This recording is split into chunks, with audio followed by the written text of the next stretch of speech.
今天是我们元旦的特别节目，给大家总结一下旧的一年，再展望一下新的一年。2025年回顾一下这一年呢，新加坡总结了一个字儿，一个荡字，就是淫荡的荡。它的本意呢是动荡，世界在这一年非常动荡，人心也不安。我同意啊。马来西亚呢评这年的字为税，因为美国跟中国搞关税战争，最后跟全世界都打起来了，税字儿。日本的年度汉字大家都知道啊，他每年都写一个，在京都清水寺揭幕的这个字是熊。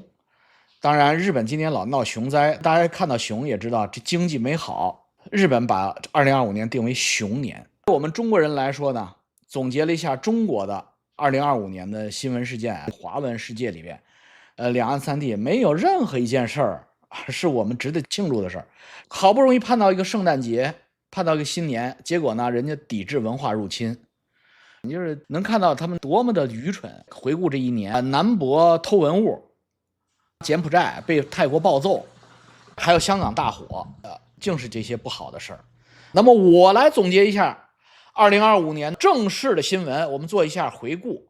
第一条新闻，川普当选美国总统。大家是不是觉得他已经当选好久了？我也觉得他当选好久了。2025年1月20号，川普就任美国第47任总统。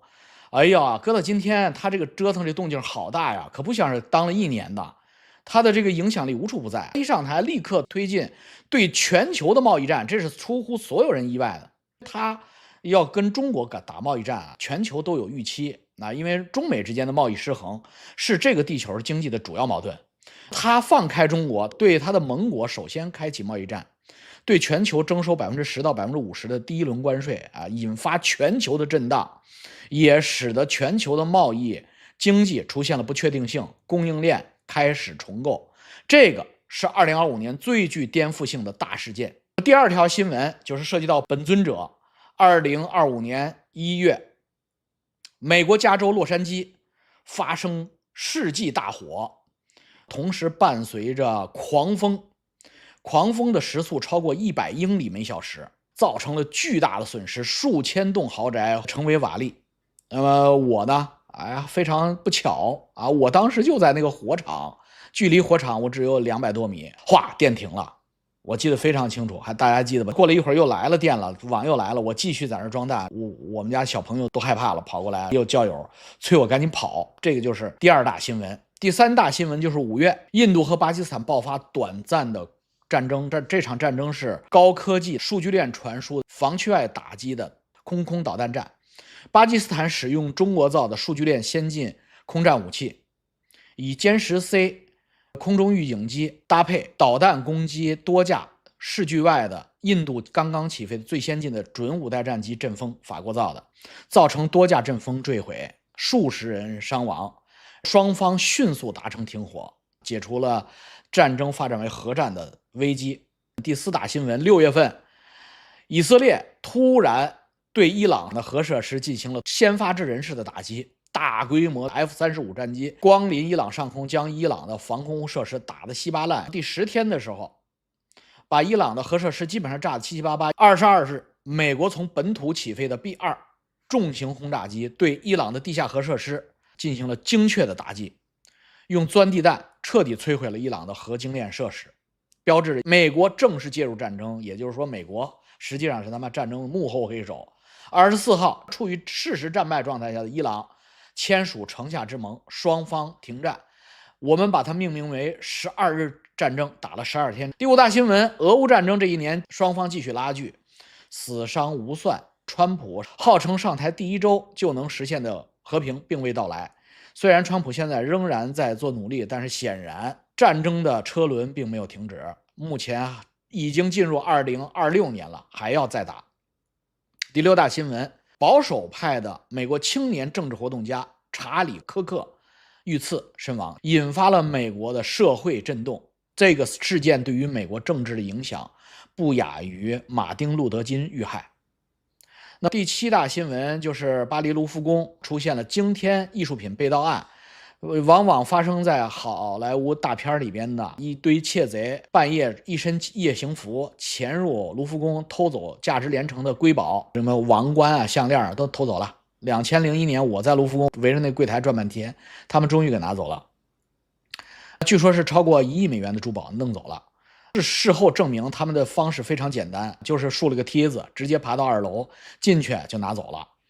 卢浮宫以前真的是像电影那样防弹玻璃，带什么红外探头激光扫描的。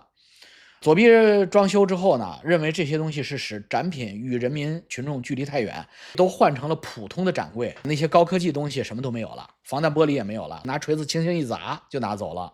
进门的时候是有密码的，密码非常法国，卢浮宫安防的密码就是路夫，你输那个嘣就开了。这是后来法国媒体报道的，大家就无言以对了，说这他妈的也太潦草了。下一个与中国有关，当时震动性最大的新闻，甚至好多人骂我的新闻，就是中国的人工智能 DeepSeek 引发了世界的震动和关注。因为 DeepSeek 这个大模型挑战了 OpenAI ChatGPT 的主导地位，使得中国的 AI 似乎在一夜之间就与美国齐头并进，而且它的开发成本远远低于美国同行。那么与此同时，中美两国同时爆发了关于人工智能的投资热潮。目前 AI 的投资，中美两国加起来已经接近2万亿美元了。第9大新闻就是韩国，我们的一衣带水的邻邦总统尹锡悦在1月15号正式被捕，被判罪名成立，有期徒刑10年吧，继续踏上了韩国总统没好下场的这个魔咒。在韩国谁傻逼谁当总统，我跟你说，当总统都是大傻逼。已经不行了，你甭管行不行，我们说的是新闻嘛，我们说的是大事吧。我当时就说他不行嘛，我说他叫蒸馏，就是二创。一群人骂我，哎呀，排着队来骂我，堵我门骂我，说老王你就是个直人，你就看不得中国好。最后一条新闻是我个人总结的，也是直接影响到我们2026年海内外每一个中国人未来的。我们亲眼见证了大老王的剖腹，我现在认为我剖腹剖急了。我昨天跟北京来的教友还聊呢，我说我他妈的，你们看我直播剖腹，我可能剖急了，我操，我怎么觉得我说对了呀？我操，我幸亏是假的啊！这要真的话，我这他妈后悔了。北京在今年举行了4中全会，上演了有史以来最诡异的一届4中全会。中央媒体极其低调，极其诡异，极其蹊跷。就在开会之前一晚上，9名解放军上将集体被捕，没有走正常程序。随后的大阅兵，习主席坚持的认为人是能活到150岁的，70岁的时候还是个孩子啊。那么这应该算是今年的压轴新闻，大家同意吧？因为他一说70岁孩子，大家没有往心里去。随后就解密了一些干细胞啊，柬埔寨生命科学园，我操，我们这心里边这个害怕呀。进入我们今天的谣言大总结环节，首先声明这些谣言不是我造的啊，这是海外各种媒体我觉得有道理的，他们都这么说的啊。我呢给大家总结总结，二创一下。2025年12月17号，我们首都帝都北京7环 G95 高速公路的隧道里突然发生猛烈大爆炸，现场火光冲天，浓烟滚滚。据说是油罐车在里边爆炸了，网友上传的视频满网都是火光冲天，浓烟滚滚，里边有油罐车，有社会车辆，很多车辆支离破碎，据说闷进去了好多人，跑不出来的。令人不解的，至今没有官方通报。大家知道出现重大伤亡事故啊，当地的公安机关是一定要通报的，死伤多少人，什么原因。知道今天没有通报，为什么没有通报呢？我不知道啊，我操，我哪知道呀？这种事儿当然要通报了，相关部门没有个责任人吗？到底是谁家的油罐车呀？网络出现了多个谣言版本。第一个谣言说这起爆炸是政治性谋杀，伤亡名单中涉及到了金上的特别安保工作组，包括特殊人物。什么特殊人物啊？我当时心里一喜，我以为难道是他啊？不是，是替身。黄四郎的替身在里边被炸死了。坊间谣言是金上的特勤队在从保定赶往北京护驾的过程中，在南7环这个隧道里遭遇军方的设伏，对其进行全军覆灭。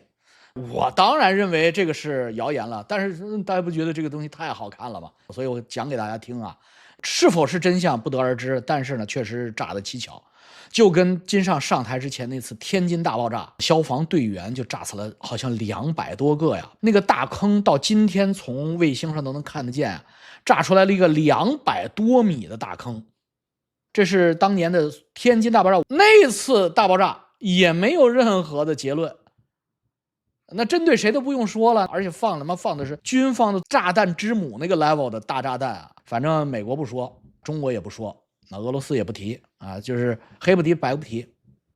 那么看到一点希望的是什么呢？看到一点希望是今年，自从6月份12日战争以后，伊朗战败，国内的经济持续恶化，到年底了，大家过不下去了，所以最近伊朗各个大城市已经连续3天罢工、罢市、罢商，从商人到工人到大学生，从德黑兰到边缘省份，愤怒在街头蔓延。12月30日，德黑兰的大学生继续走上街头，高喊独裁者去死，独裁者下台。主要的导火索是经济，因为6月12号12日战争战败以来，伊朗的货币贬值了60%，老百姓多年的积蓄迅速蒸发，伊朗物价飞涨，食品、汽油、天然气、生活日用品价格失控，普通家庭过不下去了。老百姓说，工资一发到手，马上第2天就开始贬值，每个家庭都被掏空了。经济是基础啊，战争的后遗症明显的打击了伊朗的经济。以色列的12天打击不光是打了伊朗的核设施，更严重的是打击了德黑兰独裁政权的威慑力，让老百姓看穿了他是个纸老虎，枪口对内，刀刃向内，对外不堪一击。面对老百姓普遍的不满情绪，过去的6个月，德黑兰的独裁神棍政府们大量的抓捕民主自由的异议人士，他直接把人吊死了，搁一大龙门吊车，直接把人吊在上面拉起来，神棍的处决方法那更他妈惨无人道，处决人数创40年新高了。在伊朗经济崩溃的同时，维稳、军费、什么共和国卫队的安保费用和国家安全体系的费用大幅度的增加，而与社会生活相关的各种领域，包括基础设施建设，全部都削减。老百姓的激情终于被点燃。大家知道，经济是一切问题的根。中国人民解放军好几日以前宣布，在台湾周边划5大区域联合军事演习，科目覆盖海空封锁与联合火力打击，并首次将矛头直指境外势力介入，言外之意就是美国或者日本。最近的一处就是他在高雄一带南边演习的封锁区域，距离台湾的本土的海岸线只有4.9海里，就不到5海里。同时，中国的新闻媒体展示多幅无人机拍摄的台北附近的地标建筑啊，有101啊，有淡水河呀，还有一些小山包啊。那些照片全是望远镜拍的，长焦、超长焦，用三角形能算出距离的，大概其都在海上拍的。目前公布的所有台北附近所谓战机的锁定照片，没有一个是在台湾的海岸线以内空中拍摄的，都是在以外，说明双方的空军还在遵守着不飞进去的这么一个默契啊。原来的默契是中线，后来中线没有了，现在就是领海领空，应该没有进去。台军展示了多幅由 F-16V 电战夹舱截屏拍摄的锁定共军加油机、预警机和正在加油的战机被锁定的照片。双方开启口炮模式，大家知道这是国共一家亲啊，他们都是口炮啊，这没有意义的。你锁定这个没有任何意义，为什么？你敢开吗？你搂一下试试。你用电子战夹舱，或者你用无人机的镜头，都属于一种展示偷窥产品。这跟日本电车痴汉展示群里偷拍的这个成果是没有任何区别的。你不敢玩真的，你玩真的，人家报警你就完蛋了。双方目前都是这状态，各自吹牛逼。自古以来，所有的战争，包括俄乌战争，我问大家一个问题：打仗之前会说吗？你看俄乌战争之前，俄罗斯也频繁的军事调动，也在进行什么红旗军演，但是俄罗斯不承认自己要打乌克兰。当时我记得特别清楚，今天我重复给大家记住啊，你看美国撤侨啊，这一句话等于100句。美国撤侨，这个地方要打仗，因为美国的情报是无孔不入，连李尚福的领花里都有美国 CIA 埋的窃听器和定位仪，你有什么东西美国不知道呀？双方都是，所以你就记住这一条。老王在造谣传谣的过程中告诉你真谛，就是美国撤侨，这要来真的了。俄乌战争开战之前，美国突然在乌克兰撤侨，这就叫第一性原理。我们长知识啊，就是你抓问题，你抓主要矛盾，因为纷繁复杂，大小矛盾你一把抓的话，你就是个傻逼。你要善于抓主要矛盾。美国不撤侨，这仗就打不起来。美国在乌克兰撤侨的时候，我记得特别清楚，当时有驻乌克兰的小粉红留学生和住在乌克兰经商的华侨们问中国大使馆怎么回事，我们要不要撤？他们说不撤，而且外交部发言人红口白牙骂美国，说美国叫唯恐天下不乱，俄乌根本不会发生战争，美国就是他妈制造恐怖。这是中国外交部发言人的原话。然后就像打脸一样，俄罗斯突然开战，人家圆的老快了，说没事儿，我们不撤侨是因为我们是自己人，皇军不会开枪的，我们只要在第二天早晨上街的时候打上5星红旗，就没有任何麻烦。只有我们中国护照和5星红旗在俄乌战争中立于不败之地，你还记得吧？我没有一句话是谎言，这个他妈只发生了几年啊，近在眼前。这帮孙子他妈的第二天敢上去弄5星红旗，全让人给打死了，差不多。我操，没人敢了。车敢贴5星红旗的乌克兰市民、基辅市民是要打你的，把你车点了的。你狗操的，我操，你他妈的帮凶来了！大量的中国留学生、华侨商人们抱头鼠窜，用比正常环境下撤侨的时候高得多的价格的机票往波兰跑，往边境跑，往国外跑。你还记得吧？这就是中国外交部跟人家美国比，你咋比？你拿什么跟人家比？还天天比，不要脸！打仗撤侨你不撤，人都撤了你不撤，你还说人家制造恐怖气氛，结果真打起来了。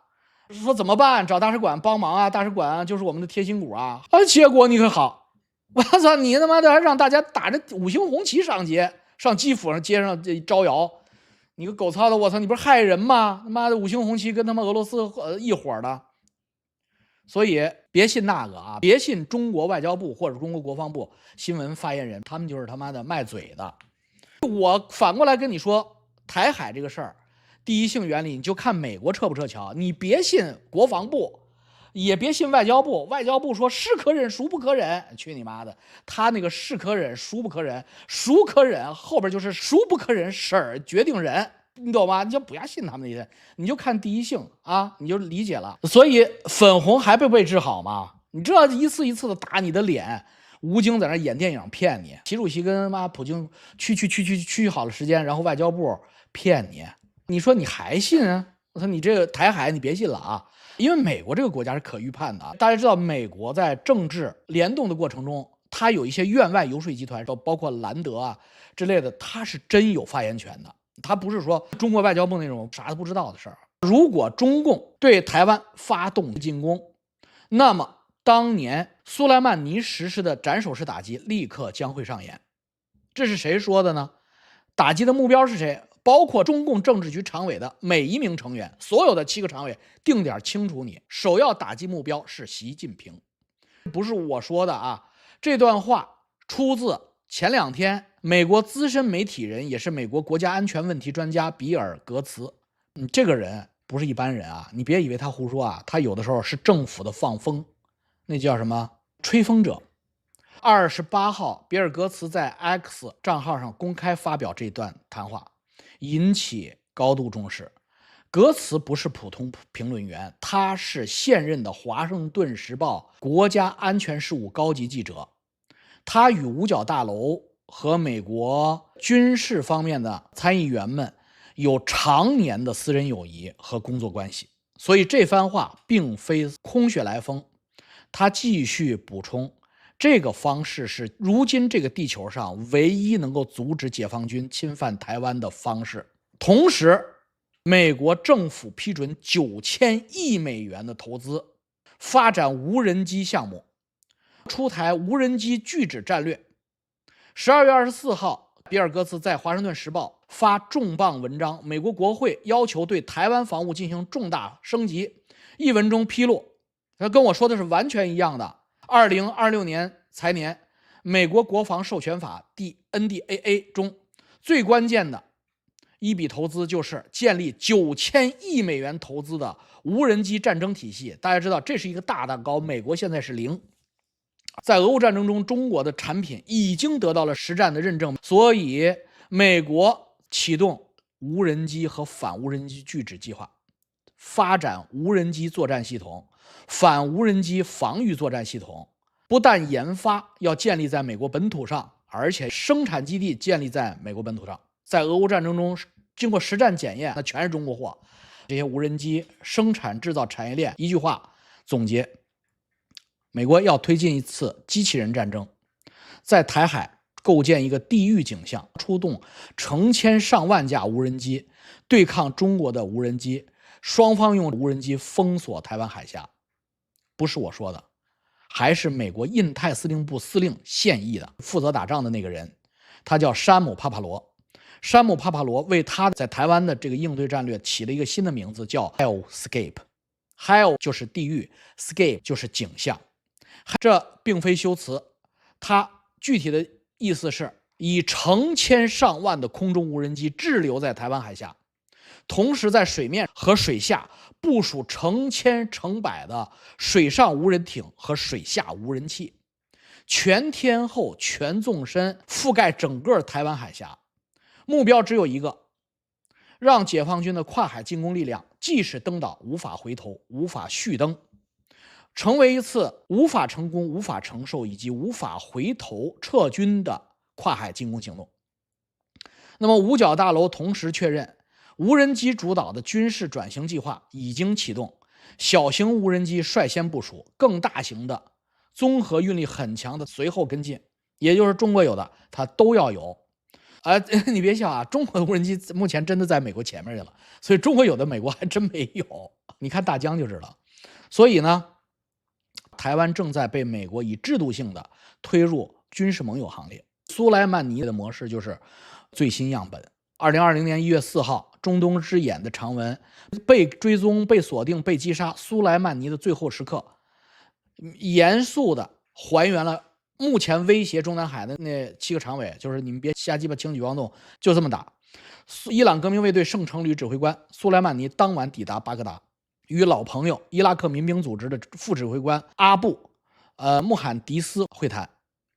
他们采取了当时能想到的一切措施，所有的随从不带智能手机，搭乘混在民间的商业航班，不坐军事专机，非常低调的出行。但是他们忽略了一点，无论是天空还是电磁都不属于他们，属于美国。当他们踏上停机坪的那一刻，美国的无人机早已锁定他们，几分钟后行动就结束了，刀片精准切割，把苏莱曼尼弄成了肉饼。苏莱曼尼事件成为现代战争的分水岭。大家知道苏莱曼尼当时飞到伊拉克去干啥去了？就是策划一次对美军重要的袭击。伊朗出东西，伊拉克那边出人要干美军，结果直接把他干掉。最后的摊牌已经公开，所以2025年，就是在过去的这一年里，美国的国防部长5星上将 Hexas 上尉呢，发出毫不含糊的威胁：如果台湾威慑失败，美国总统会让国防部做最擅长的事情，果断的出战，并且取得胜利。苏莱曼尼模式已经是美国打明章了，直接说了，你要敢动台湾，我就用苏莱曼尼模式弄你。这现在是唯一阻止你的方法。言外之意是，除了斩首之外，目前美军没有办法。未来怎么办？那总不能老是苏莱曼尼吗？就是无人机，9000亿拨下来，2年就起来。再看俄罗斯那边，拉夫罗夫放话，台湾有事就是俄罗斯有事。我操，他妈有盟友啊！台海局势目前正在升温的时候，俄罗斯放出分量十足的信号，公开宣称台湾发生事态，俄罗斯支持中国。就是前2天表态的，是俄罗斯近年来第一次最直接、最清晰无误的公开站队。他引用的条约是2001年中俄双方签署的《中华人民共和国和俄罗斯联邦睦邻友好合作条约》。这个条约是江泽民与普京签署的。条约规定台湾问题设置明确立场，属于国家统一和领土完整的相互支持。这个条约在2021年过期，20年过期日之前，由习近平与普京续约这个条约。并赋予了其新时代内涵。换而言之，俄方的表述台湾有事就是俄罗斯有事，并不是临时的立场，是有中俄条约框架支持的所以要打起来就是全面的。我们看看国内的各方势力在年底造的这政治谣言特别有意思，我给你们分析分析。说习家的储君习明正内讧消失了。谁是习明正啊？是习远平和他前妻生的孩子，齐心奶奶那儿由齐心亲手带大，并且呢姓齐。自从成年以后就被当作接班梯队的重点培养对象培养，成长路径极为标准，从基层稳健干起，是典型太子镀金的流程，备其基层履历然后慢慢调到中央，再调到边疆，最后形成国家领导人。2022年4月，很近的疫情之后去河北承德某个县当副局长，这就是开始了。按照常理，这个位置他不会干到1年就会进入下一轮提拔阶段，但现实完全相反。2022年4月出任一个低调的河北某县的副局长之后，2023年3月该提拔了，公开信息彻底中断，再无任命通告，也无调动消息，仿佛已经从体制内蒸发。此前西安市委书记方红卫、吉林省委书记景俊海相继出事儿，这些线索串联都指向一个核心人物，就是习远平。如果金上连远平和远平的亲儿子，也就是他的亲侄子都保不了，那意味着什么呢？意味着习家的软肋开始被动，意味着目前的政治斗争已经越过了所谓的清扫外围、剪裙边，越过了裙边，直触心脏。那么是对这个家族权力的核心挑战、极限挑战。目前在中国不是外网反复提及什么呢？就是中国疫苗的巨头科兴中维的股东结构。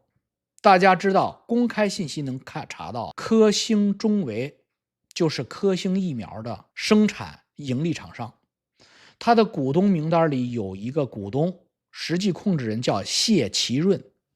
谢其润是什么人？是个20多岁的美女，齐明正的老婆，新婚燕尔，泰国正大集团的公主。所以齐明正是这边的皇亲，政治的第3代，谢其润是泰国的亲共华侨，所谓华商的富3代，红3代对富3代。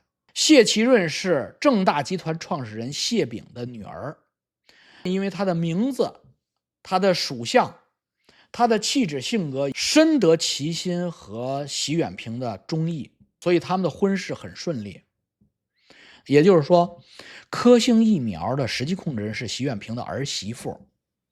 你可以这么理解，在疫情期间，老百姓胳膊上打的每一针疫苗都由国家医保支付报销，那么这些钱最后都会流入谢其润的公司口袋里，形成了近1000亿的未分配利润。当权力博弈、权力斗争进入深水区的时候，这一条线索就开始被大家拿出来说，这他妈是死穴呀！这叫什么？这叫国难财。2025年岁末，此时此刻，在北京的圈子里流传了一份神秘的名单，说新一轮的反腐将在1月份出现大瓜。有多大？说从来没有的这么大，只说这么一句话，等明年1月看谁进得去会场，谁缺席，谁上新闻联播，那一天才是真正的决战日。说你什么东西要开会了？没错，开会总比开战强啊！大家知道，反腐就是政治斗争查家族房产，查家族股权，查家族的海外亲属，查家族以权谋私、海量天量资金，这是新的政治斗争方式。12月25号、26号，圣诞节2天，在中南海召开了政治局民主生活会。这个民主生活会与往年不同，有什么不同呢？出现了一个新的说法，叫领导干部要安守本分，严格遵守议事决策规则，以及提到了李强的原创语录“固本培元”。这个是从来没有过的，因为这种会议只提他的语录，怎么能提别人的语录呢？别人说一个字都是多余的。固固本培元4个字儿。这些措辞可以解读为新的政治斗争正在升级，要谁安守本分呀？大家知道官场它是有官场语境的，安守本分的意思就是最高权力圈啊，要敲打你呢。这是政治局常委及以上才叫安守本分，你们以下的没有本分可安守的。2026年，中国经济毫无疑问继续下行，外资继续撤离，房地产继续深蹲，地方债取决于房地产不回暖，一定是利滚利越来越高，地方政府处于关门状态，尤其是企业大规模的倒闭破产，出现了年轻人集体失业。送外卖的年轻人戾气越来越重，一个负评就敢杀人。那么社会戾气持续积累，当经济账算不开的时候，翻政治账甚至翻军事账，就是一个政权的正规路径。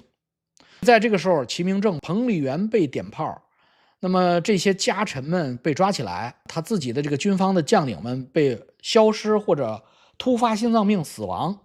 曾经认为的所谓刑不上常委啊，什么不可触及对方家人呐，这种所谓的红线，目前看已经织成了红毯了。真正的风暴将在2026年真正开始。这次政治局会议开了2天，一般情况下都开1天。以前的政治局会议是开1天，上半场中央电视台啊、新华社啊、记者啊拍拍照啊、亮亮相，然后下半场呢就是习总书记定调，批评别人，听别人汇报，这是政治局会议啊。这次的政治局会议不一样，开了2天。第2天，所有的摄影记者、所有的文字记者被请出去，只留政治局会议者。据各方爆料，第2天才是真正的政治局会议，气氛彻底陡变，不是讨论工作，而是清算。这是一次政治局清算会议。官媒报道，通篇明显缩水。习主席的讲话，习主席批评别人的这些内容啊，没了。这在过去10几年的政治局生活会议从来没有，这10年以来都是像一宗表忠会，但是这一次居然剧情反转，皇上不但没有训人，而且皇上啊在下罪己诏，他在自我批评。这次政治局会议上，习近平同志做了自我批评，那是好听的，实际上叫集中被批评，遭到多名政治局委员的当面指责，火药味极浓。据说真正掌权的现在是中央决策议事机构，他的头叫温家宝元老啊，在这次召开前约谈政治局委员，要求他们在会上要动真格的，要真正解决问题。每名政治局委员在决策议事机构的要求下，必须进行深刻的自我批评，必须严肃的点名批评至少1名政治局委员，必须形成书面讲稿，会后统一留存，不得修改，不得撤回。政治局委员们的家属问题必须说清楚，用家属权力经商的、敛财的，一定要彻底严查不贷。在这样的一个状态下呢，这次民主生活会就变成了一次批斗会。据说啊，金上被批11次，蔡奇被批6次，王沪宁被批4次。多名政治局委员公开集中批评20大以来的政策路线，集中在3点上：一、任人唯亲，纵容亲属经商，夫人弟弟长期不受约束，利用小圈子搞关系网络；第二，破坏党内政治生态，搞自己什么团团伙伙。说20大后党内出现了山头，中央的决策、集体的决策被个人的意志严重扭曲。第三，军队问题严重失控，加哥当众点名批评，说某些个人在军中培养个人嫡系，将共产党的军队变为个人的私家军，并提及苗华、何卫东所谓的军中腐败局私军问题。会议现场没有含蓄表达，而是公开的对冲。引人注意的是，老皇上无法像过去那样居高临下的掀桌子了，而变成了一次被批斗，连势均力敌都不是。那么管好身边人、身边事，约束好家属，真正的转折点据说是出现在这次政治局会议的发言人李希身上。李希是中纪委掌门人啊，第一个站出来检讨，他检讨的不是中纪委的工作，而是家风。李希的夫人问题，在李希的自我反省中，李希的夫人矛头直指马兴瑞的夫人荣丽。大家知道马兴瑞已经被拿下了，马兴瑞的夫人荣丽已经是臭台阶，李希夫人跟马兴瑞夫人切割。那么荣历背后牵的是谁？是哪个夫人的圈子啊？大家都知道，看我之前的节目，人家是皇后的圈子。中纪委在这一天，就是在12月25号这一天，印发调查新型腐败和隐性腐败问题的证据指引。什么叫新型腐败？什么叫隐性腐败？就跟南京博物院这个事儿有关，不是说收钱，而是通过艺术品闺蜜圈直接输送利益。闺蜜圈是在这个指引里边直接写出来的，男人之间，对吧？能有闺蜜吗？所以这是要抓谁啊？提前抓人，要立规矩了，系统性的指向了个后宫腐败。以前就是抓谁是谁，不碰他夫人，现在是要抓后宫了。为什么不掀桌子？没有本钱掀桌子了。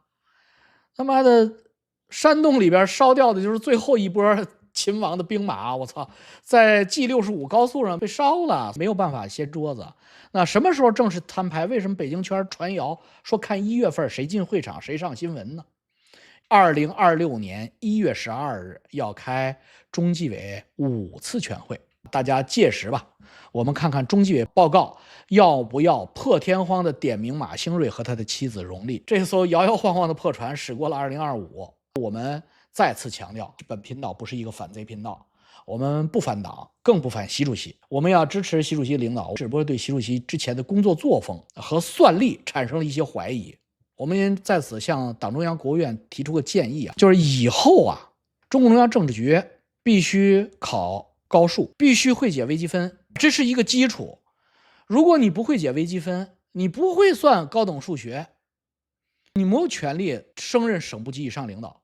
为什么？这个是算力的时代，你他妈的算力不够你只能他妈瞎猜来凑这是第一。第二呢，英语要考4级，4级要超过60分。国际会议都是讲英语的，你像个傻逼一样戳着，你说你不尴尬，大家都替你尴尬。我说的都是真知灼见。比如说你上大学的时候有高数成绩能查出来，成绩这个行，你的算力够了，基础算力够了之后 ，EQ 什么官 Q、情商官商这个东西都是可以后天通过训练的。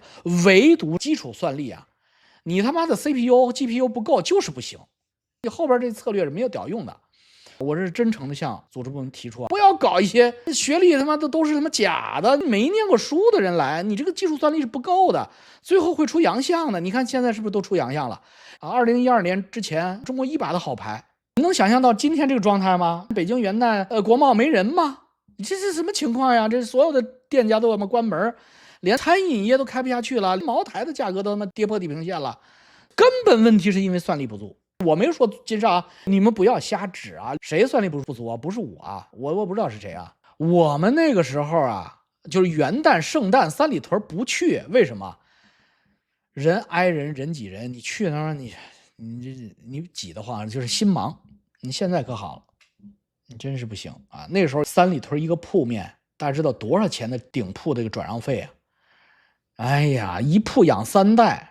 你说现在全鸡巴操养。前2天从北京过来的哥们儿也是咱们教友，说要退休了。我说为什么？生意干不下去了没办法了，趁着现在手里还有点退休的老本，赶紧撤吧，要不然再坚持下去的话，老本赔进去就麻烦了。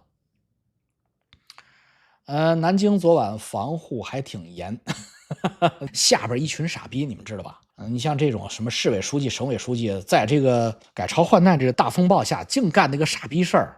那边解放军都进城了，这边还查事儿了，国民党还查共匪了，净干这事儿。你不是流行大明的什么历史观吗？你们知道一个事儿吗？就是李自成已经打破北京城了，已经过了居庸关了，在他妈的昌平印马要杀上北京的。北京城里边在干啥？锦衣卫正在抓是谁造谣李自成闯贼要进攻北京，一个一个抓起来放到牢房里打。你这是傻逼吗？不就是李自成已经在昌平了，奔德胜门来了，他们还很认真的在北京一个一个的查，说李闯这个闯贼要进攻北京，我们要把他抓起来。你看傻逼都是。我说的是真事你们看明史去，崇祯死之前就是被这帮傻逼害了，崇祯也信了，那没跑吗？最后只好上吊了。第2天早上上朝了，还当当敲鼓上朝就他和太监，太监姓王，姓王人够意思，他们一个大臣也没来，就他妈他不知道。李爽已经在街上正在厮杀呢，有2个人穿着太平军的衣服去了紫禁城派朝。我操，他真猛啊！打江山坐江山，十里江山不看肩。不是标准话术是这样的：人民就是江山，江山就是人民。中国共产党打江山坐江山，这叫三段论。然后他就不说了，推出中国共产党就是打人民做人民啊，这就是什么？这就是基础算力不够出现的问题啊！祝大家摆脱掉2025的所有的不快与郁闷，在2026年一个比一个舒服，一个比一个滋润，继续顺利顺利，发大财，性生活愉快，生日快乐！再见啊，再见！记得点赞、关注、小铃铛。